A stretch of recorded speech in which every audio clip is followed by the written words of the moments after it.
స్పీకర్గా ఎన్నికైన అయ్యన్న పాత్రుడు గారికి నా హృదయపూర్వక శుభాకాంక్షలు. అయ్యన్న పాత్రుడు గారు అంటే అందరి పాత్రుడు, ఎప్పుడూ ప్రజల గురించే ఆలోచించే వ్యక్తి. అధికారంలో ఉన్న ప్రతిపక్షంలో ఉన్న ప్రజల సమస్యలు ఎట్లా పరిష్కరించాలని ఆలోచించే వ్యక్తి అయ్యన్న పాత్రుడు గారు. అయ్యన్న పాత్రుడు గారు అంటే ఒక పోరాటం, ఒక పౌరుషం. ఇప్పుడే అన్న పవనన్న అన్నట్టు క్షణికావేశం కూడా ఉండేది, ఇప్పుడు ఇంకా అవకాశం లేకుండా పోయింది. 1983లో విశ్వవిఖ్యాత నడసార్వభౌమ స్వర్గీయ శ్రీ నందమూరి తారక రామారావు గారు ఆనాడు తెలుగుదేశం పార్టీని స్థాపించినప్పుడు 25 సంవత్సరాల వయసులో మీరు ఆనాడు పోటీ చేశారు, ఎమ్మెల్యే అయ్యారు. ఆనాడు భారతదేశంలోనే సెకండ్ యంగెస్ట్ ఎమ్మెల్యేగా అయ్యన్న పాత్రుడు గారు నిలబడ్డారు. 25 సంవత్సరాల వయసులో మీరు మంత్రిగా కూడా అయ్యారు. 7 సార్లు శాసనసభ్యుడిగా, ఒకసారి ఎంపీగా కూడా మీరు ఉన్నారు. 7 సార్లు ఒకే నియోజకవర్గం, నర్సీపట్నం నియోజకవర్గం ఏ అదృష్టం చేసుకుందో నాకు తెలియదు, కానీ 7 సార్లు కూడా నర్సీపట్నం నియోజకవర్గం ఎమ్మెల్యేగా మీరు నిలబడ్డారు. 16 సంవత్సరాలు మీరు మంత్రిగా చేశారు. చూస్తే టెక్నికల్ ఎడ్యుకేషన్ కానీ 3 సార్లు R&B, forest, environment, science and technology, Panchayati Raj గ్రామీణాభివృద్ధి శాఖ మంత్రిగా కూడా మీరు చేశారు. ఈ హౌస్లో ఎవరికి పక్కన ఒక అదృష్టం నాకు దక్కింది. మీ తర్వాత పంచాయతీరాజ్ గ్రామీణాభివృద్ధి శాఖ మంత్రి ఏదో అవకాశం నాకు దక్కింది. ఆనాడు మీరు ప్రారంభించిన పనులని పూర్తి చేసే అవకాశం నాకు ఇచ్చారు. మీ నాయకత్వంలో 25,000 కిలోమీటర్లు సీసీ రోడ్ వేసాం, ప్రహరీ గోడలు కట్టాం, పంచాయతీ భవనాలు కట్టాం. గ్రామాలు కూడా ఆనాడు యుద్ధ ప్రాతిపదికంగా తాగునీటి పథకాలు కూడా కలిసి ఏర్పాటు చేశారు. అంతేకాకుండా నాకు ఎప్పుడు సలహాలు కావాలన్నా, సూచనలు కావాలని మీకు ఫోన్ చేసేవాడిని, మిమ్మల్ని అడిగి తెలుసుకునేవాడిని. ఆనాడు పంచాయతీరాజ్ గ్రామీణాభివృద్ధి శాఖ మంత్రిగా నేను ఇన్ని పనులు చేయగలనంటే దాని వెనకాల మీరున్నారని ప్రజలందరూ కూడా తెలియజేస్తున్నాను.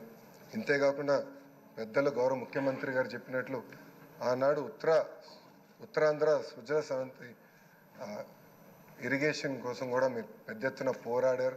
నాకు బాగా గుర్తు, తెలుగుదేశం పార్టీ విశాఖపట్నంలో మహానాడు ఏర్పాటు చేసుకుంటే ఎట్టి పరిస్థితుల్లో అనౌన్స్ చేయాలి అని పట్టుబట్టారు. ఆనాడు కూడా గౌరవ ముఖ్యమంత్రి గారు కూడా అనౌన్స్ చేశారు. అంతేకాకుండా పార్టీలో కూడా పాలిట్ బ్యూరో సభ్యుడిగా, సీనియర్ నాయకుడిగా నాకు ఎప్పుడూ ఒక గైడెన్స్ ఇస్తూనే ఉన్నారు. ఒకే పార్టీ, ఒకే జెండా, ప్రజల ఎజెండాగా మీరు ముందరికెళ్ళిన వ్యక్తి. గత 5 సంవత్సరాలు మీరు కూడా ప్రభుత్వం చేతిలో ఒక బాధితులు. 23 కేసులు మీ పైన కూడా బంపర్ ఆఫర్ మీ పైన కూడా పెట్టారు. మీ పైన కూడా నిర్భయ కేసు పెడతాం కానివ్వండి, అని చేస్తాం, చాలా బాధాకరం. ఆనాడు కావాలని ఇల్లు ఇల్లీగల్గా ఉందని కోర్టు కూల్చొద్దు అని చెప్పినా కూడా అతి ఉత్సాహంతో అధికారుల్ని, పోలీస్ సోదరులను పంపించి మీ ఇల్లు పైన కూడా దాడి చేశారు, కుటుంబం పైన దాడి చేశారు. మీ భార్య కానీ 2 అబ్బాయిలు కూడా బాధితులై ప్రభుత్వం చేతులు. ఆనాడు నేను నర్సీపట్నంకు వెళ్ళాను, కుటుంబాన్ని కలిసినప్పుడు వాళ్ళని ఒకటే అడిగాను, ఇక్కడికి మీరు ఎందుకు వచ్చారు?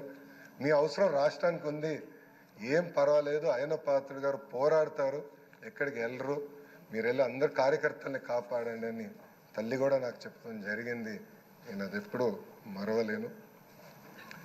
రాజకీయాలు చూసి పెరిగిన వ్యక్తి.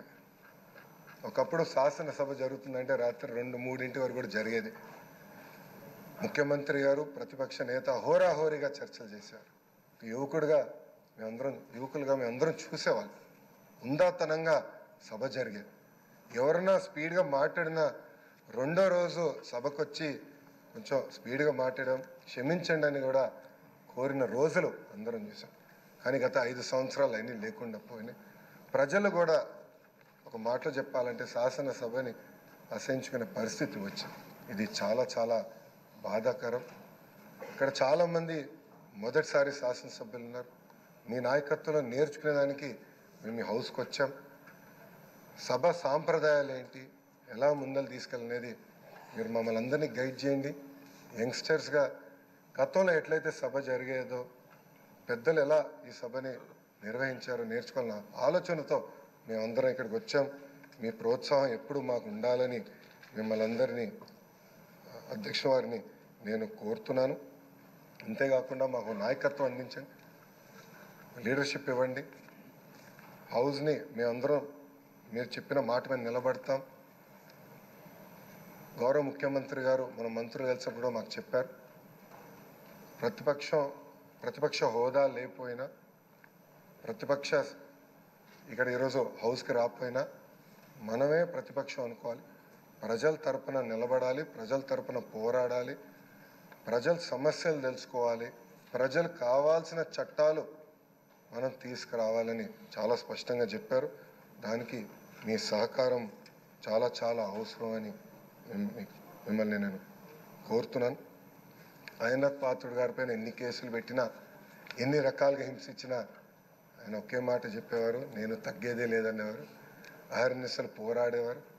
గన్నవరం సభలో కూడా మీరు ఆనాడు వచ్చి మాట్లాడితే కూడా మరుసటి రోజు మీ పైన కేసు పెట్టి నాన్ బెయిలబుల్ వారెంట్ కూడా ఇష్యూ చేస్తాం చూసాం. కానీ ఆయన పాత్రుడు ఎప్పుడు తగ్గలేదు, ఎప్పుడు పోరాడితే ఉన్నారు. ఆ స్ఫూర్తిని మేము అందరం కూడా హౌస్కి తీసుకెళ్తాం. మీ దగ్గర నుంచి మేము చాలా నేర్చుకోవాల్సిన అవసరం ఉంది. సో మా లాంటి యువకుల్ని ఈ హౌస్లో మీరు గైడ్ చేయాలని ఈ సభాముఖంగా కోరుకుంటూ నాకే అవకాశం ఇచ్చిన మీకు నా హృదయపూర్వక నమస్కారం.